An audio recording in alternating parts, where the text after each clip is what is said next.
Hello, dear friends. Dr. Mukesh Pareek here, and as I promised, I'm back exactly after 7 days with another video. I accept that last video on Chaucer was made in a hurry, and I could not, do justice with the topic. And but then I thought if I'm planning to start uploading videos, then let me upload it, whether it is a prepared one or not, because somewhere the students will get something from it. But yeah, I do accept that there was very less as a material we call for net students.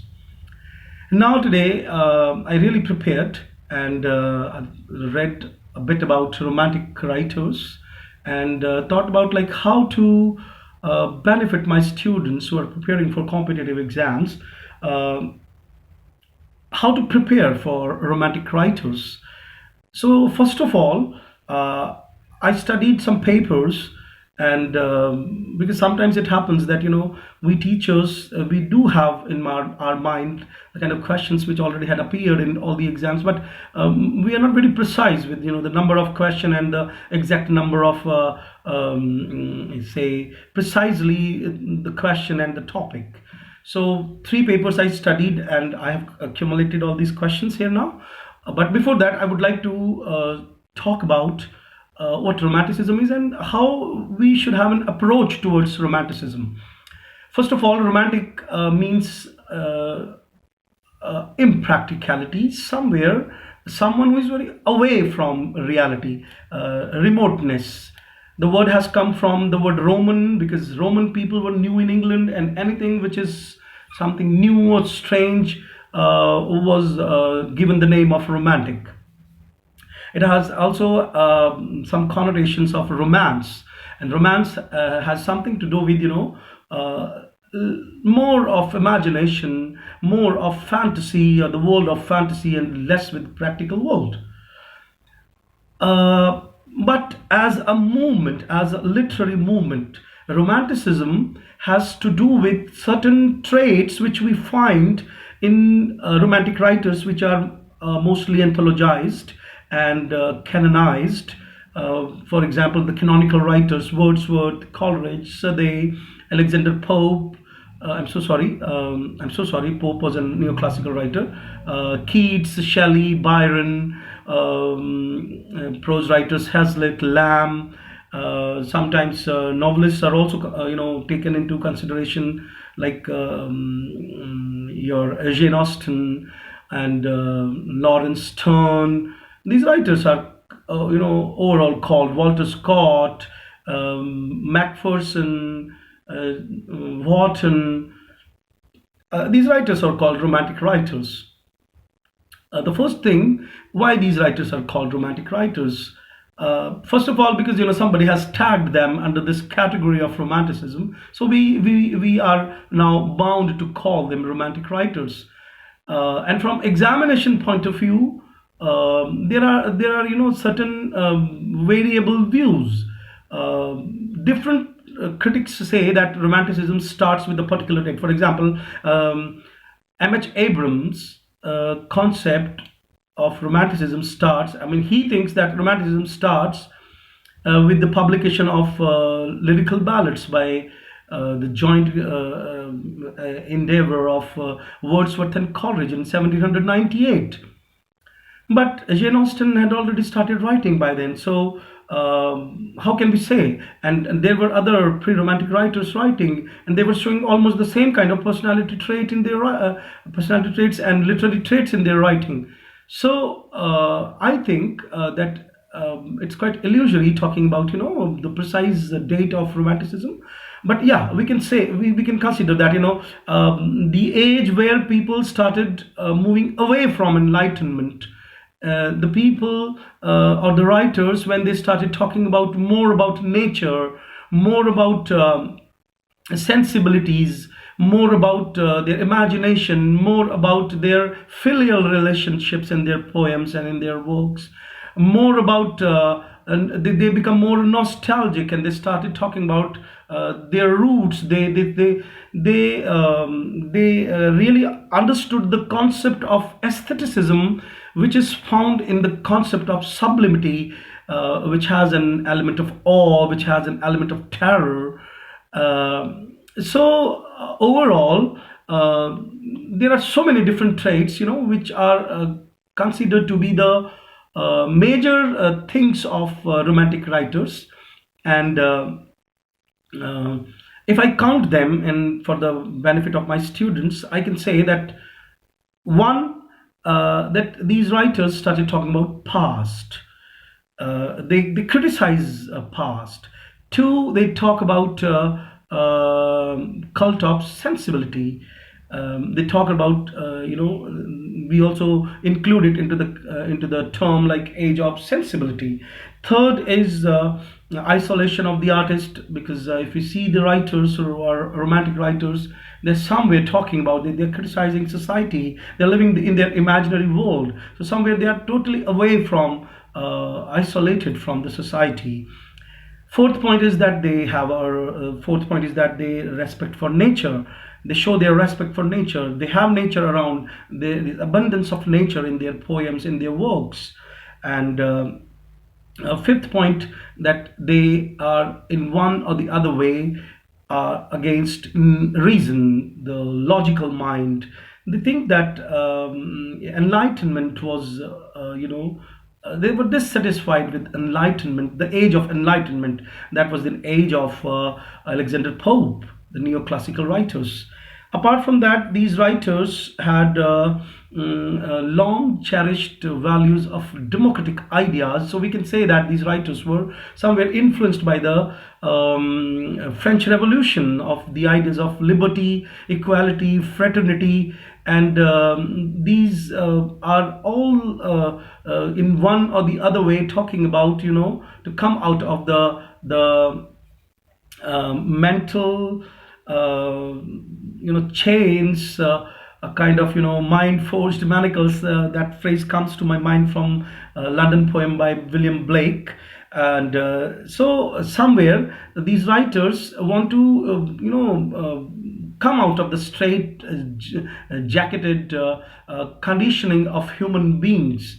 And apart from that, these writers are, the seventh point is that the writers are feeling. They value feelings more. They value imagination more. They value their immediate response to something. And another important point, which can be counted as eighth or ninth point, is cult of sublimity. Dear friends, we all know that Edmund Burke wrote a book. Its name is A Philosophical Inquiry into the Origin of Our Ideas of the Sublime and Beautiful. The book was published in 1757, and that revolutionized the way of thinking of people regarding the beautiful. Beautiful is something pertaining to the physical eye, but he is talking about the philosophical inquiry.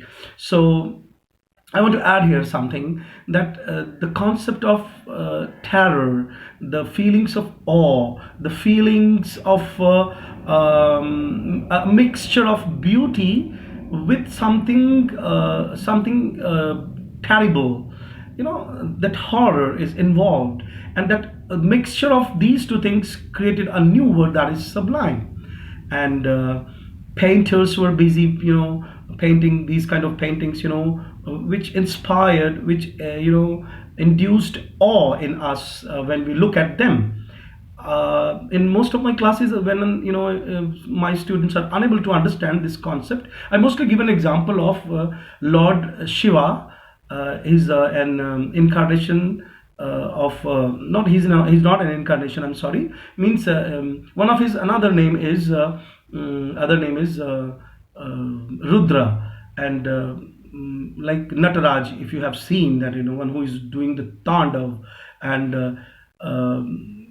is not very favorable to look at. We don't want to look at, Shiva doing the Tandav. So but because he's Lord, so we want to look at God, but we are scared of him also. So that mixed feeling is called sublime. In Hindi we call it a very tough word, we use here, udat, something which is higher. Higher does not mean in the physical sense, when I went to Kedarnath, and I found that, big mountains, their peaks, and suppose from the height I was looking down, when I was driving my car, then I found, there was a sense of vertigo, there was a sense of fearfulness, a horror, a terror was there in those aspects of nature, which was attracting as well as creating a feeling of awe. That is also present in all the romantic writers who are, somewhere writing about nature also. And when I delivered this lecture on Romanticism, I also asked my students to talk about Methodism. John Wesley, or say Wesley brothers, came up with the idea that these labor class people, they cannot go to church on Sundays. So why can't we go to their fields and deliver our sermons there in a very simplified language, which they can understand easily? And from there, the simplification of the Bible, that we have read that in James' time, James' authorized version is the simplified version. But after that also, there were other translations of the Bible, and they simplified language. So from there, the concept of not using poetic diction also entered into the canon. And when we see Wordsworth in preface to the lyrical ballads, what he talks about in that, what he has called advertisement to his lyrical ballads, where he's justifying those poems which were new in one or the other senses, that sense of the word, that these poems were on the very common aspects of life. Even there is a poem on donkey, and so the writer is criticizing that, why to use tough words, why can't we use simple words so that a common folk can understand? So in one or the other way, Methodism is very important, to understand the emergence of Romanticism as a literary movement. Apart from that, so I have counted French Revolution, the idea of sublimity, the idea of nature. Another writer is coming to my mind, William Cooper, that is pre-romantic writer, and he has written a poem on the receipt of my mother's picture out of Norfolk. Many of my students must have read that in their course. There are two aspects of romantic movement. That is, one is nostalgic, because he's talking about past and then recreating through his imagination the out of that picture he is creating the whole idea of his mother, and considers and starts talking to that mother, who is now in the form of picture, which he considers that my mother is in front of me, sitting and talking to me. So here the concept of say filial love also enters, which you mostly don't read in all the books of history of English literature. But if you listen this video again and again, and you try to pinpoint certain points, you will come to know that imagination, sensibility, idea of past, idea of horror, sublimity, idea of aestheticism, freedom, in those aspects, suppose we also add that with the feeling, people are more connected to their families also. So when we read Jane Austen's novels, we find there is another different kind of romanticism present over there. And lack of diction, as I have already talked about, and I have also talked about enlightenment, that they are anti-enlightenment writers, means they think that rationality cannot give you soothing effect, rationality can't satisfy you, rationality is a burden on you, okay, and imagination can give you salvation. Through imagination you can create your own world, and we Indians are much aware about the dictum that goes like jahan na pahunche ravi wahan pahunche kavi. So they are really, in the sense, real bards. And to my mind, a concept is coming, and that is, English bards and Scotch reviewers, the work written by Lord Byron.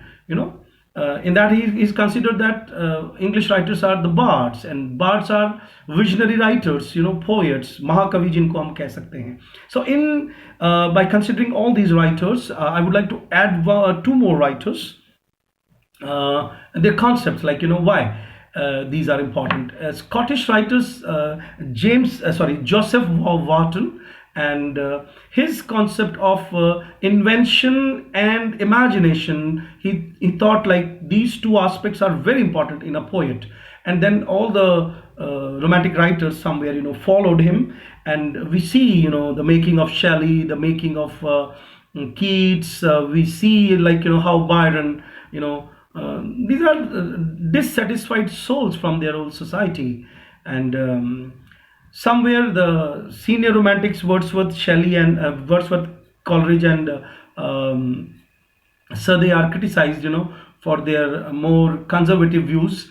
And these junior romantics are I think, they justify themselves to the word romanticism more. So, dear friends, this is all about the concept of romanticism. Okay.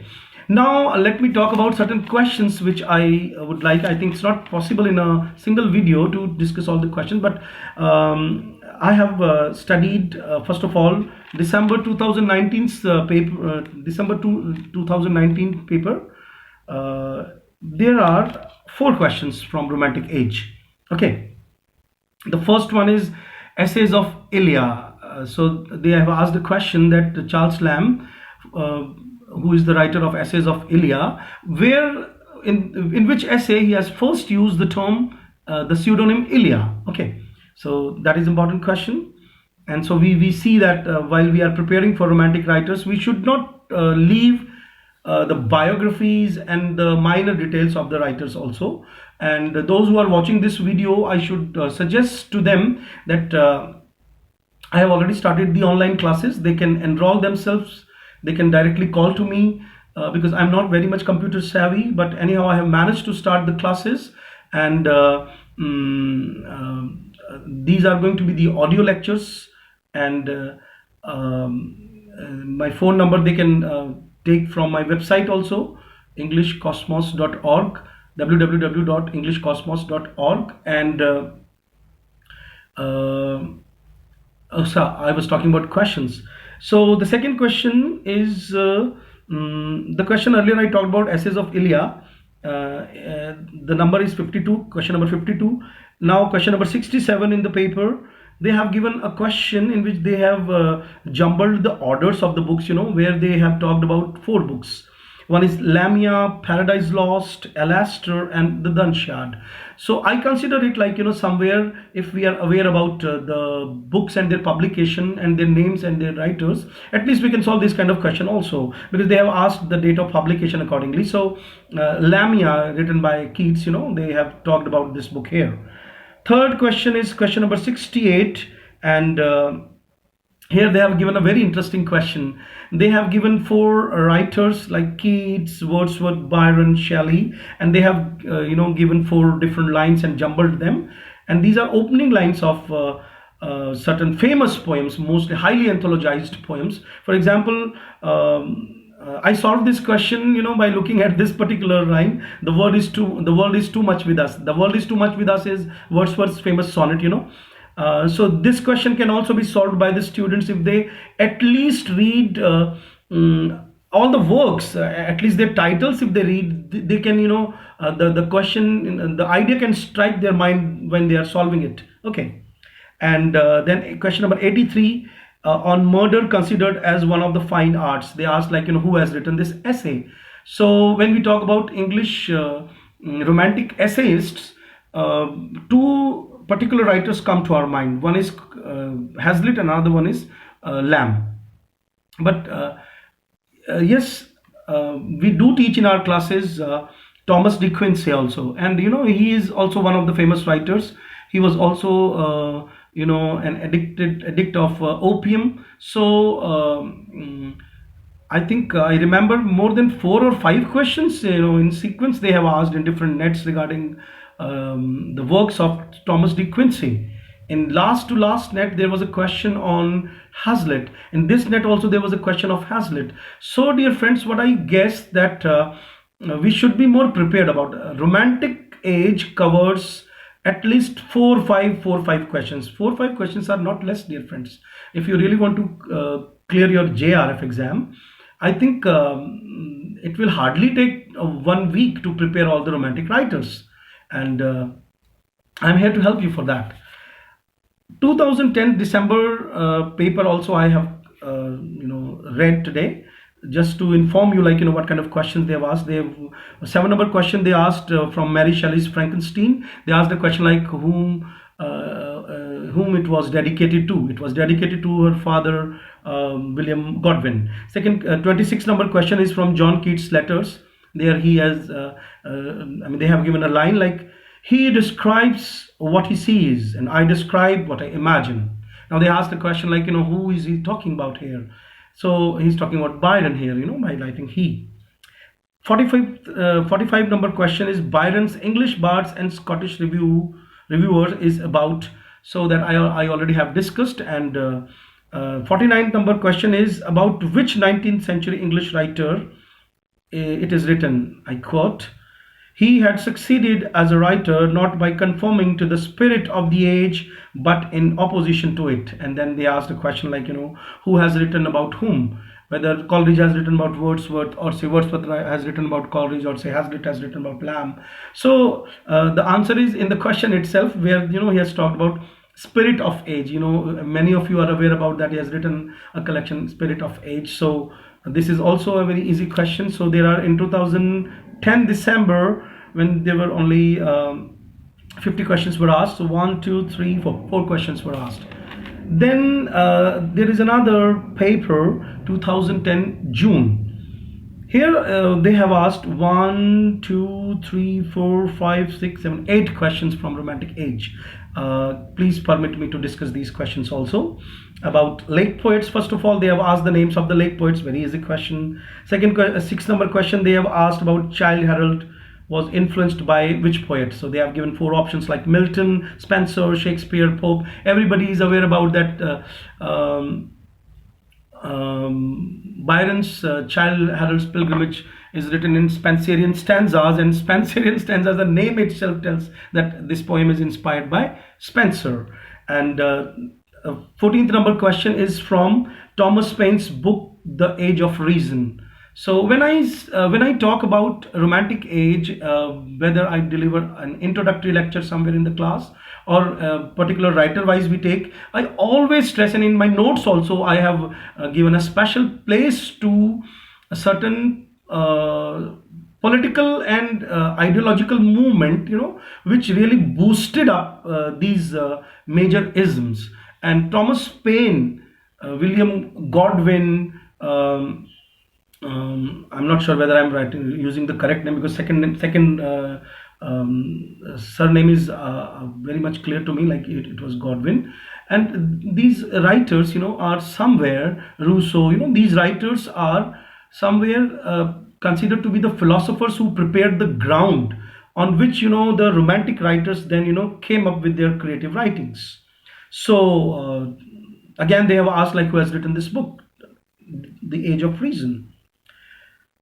28th number question, they have asked about willing suspension of disbelief. Friends, you all know that Coleridge has used this term, willing suspension of disbelief, and I would like to clear this term also, that sometimes, we are willingly ready to believe on certain things which we think that are impossible, and there lies again, the source of pleasure. So willing suspension, like when we watch a horror movie, so we know that the things which are shown on the screen are not the real things, but still, we feel a pleasure, while we are watching them. So they have asked a question like, in which book he has used this term, and everybody knows that Biographia Literaria, the most important document written by Coleridge, where he has also talked about primary and secondary imagination, on which they also ask questions on it. Another question is from Methodism, like who founded them, I already have discussed. So you can understand the importance of this lecture now, that Wesley brothers started, particularly John Wesley, the elder one, started Methodism. Another important question, question number 30, is my first acquaintance with poets is a book written by whom? Again, William Hazlitt, he has all his, if you make your notes and write about the books written by William Hazlitt and Charles Lamb. Charles Lamb is a bit tougher because, they sometimes ask us lines from the essays, or say the titles of the essays, which we are not in the habit of reading thoroughly. But yeah, this question is easier. Question number 37, in which they have asked, which romantic poet coined the term spots of time? Yeah, if you pay more attention to Wordsworth and his works, if you go to all his lyrical ballads, if you take the pains to read, if you listen to my lectures, if you join us online or say in our classes, I welcome you to my classes in Jaipur, because we are famous here for giving selections, and I myself appear in all the net exams and mostly clear them. I have cleared 14 times this exam, and though for that I have been criticized with whatever words people can use for that, but I'm very hard skin I have, and I can't stop myself from the intellectual pursuits until government brings certain laws, like once you have cleared, you cannot appear in the exam again. Till I will be appearing, and I will be proving myself, and I do it for my students. So and it boosts me up also. Sorry for digression, but I was talking about spots of time. So spots of time, Wordsworth has used in Prelude 12, his books, the Prelude. And another question number 43, like Keats' poetic career Keats' poetic career's most productive year. They have asked certain, like 1800, 19, 20, 21, 20. Everybody knows that all the major odes of Keats, ode to Gratian, ode to Melancholy, ode to Autumn, ode to Psyche, these were composed in 1819, and for which Keats is known here today. So look, 7 questions from this paper, and if I sit more and can benefit my students and read all the questions, I can guarantee you that you people can be benefited out of my videos, and I'm promising you that I'll be making more videos. Friends, I again acknowledge and accept this fault of mine, that I am less computer savvy, and I have not come across any person who can help me out in making world-class videos for me. And if you find someone, kindly help me by giving his number to me, or ask that person to talk to me. I really aspire to excel in this field and go to the world level with my knowledge, because somewhere I'm very modest, and I feel that's why you can criticize me that I don't come up with more videos, because in classroom it is okay with me, but the moment I come live or say online through YouTube, I find that I'm committing some mistake, I'm committing some errors. So people may call it like modesty, thy name is Mukesh Pareek, but I find it like there are very qualified people who will be looking through this video and to my soul, my knowledge, and then I'm so much scared of those people. Not scared of that I can't expose myself, but I feel that I should learn more, I should read more. And look, the journey is still on, dear friends, and please help me for that, and watch this video, because even I don't know how to use all these things. There is no bell icon here which I can claim that press the bell icon, but please do all these things and share this video, so that other students who are really in need, those who cannot join even my online classes by simply spending some money, or those who cannot come to Jaipur can at least see this video, can get motivated, then I will be highly thankful to you, those who are sharing it. And I really ask students to please give me a call. I'm really very eager to help people out over there, because I'm more than 45 of age, and I have been running my institute, English Cosmos, here in Jaipur for last 20 years, and I have everything what people aspire for from life. One thing is still lacking in my life, and that is to how to be beneficial in the life of people, how I can carve a niche in the hearts of people. Because I think that I was so much busy in making my life and making my library and making my mind, and I sometimes forgot, like the person out there in the class is in need of something else also. So all with my love and with your love, aspiring your love, I say call it a day today. Bye bye, thank you.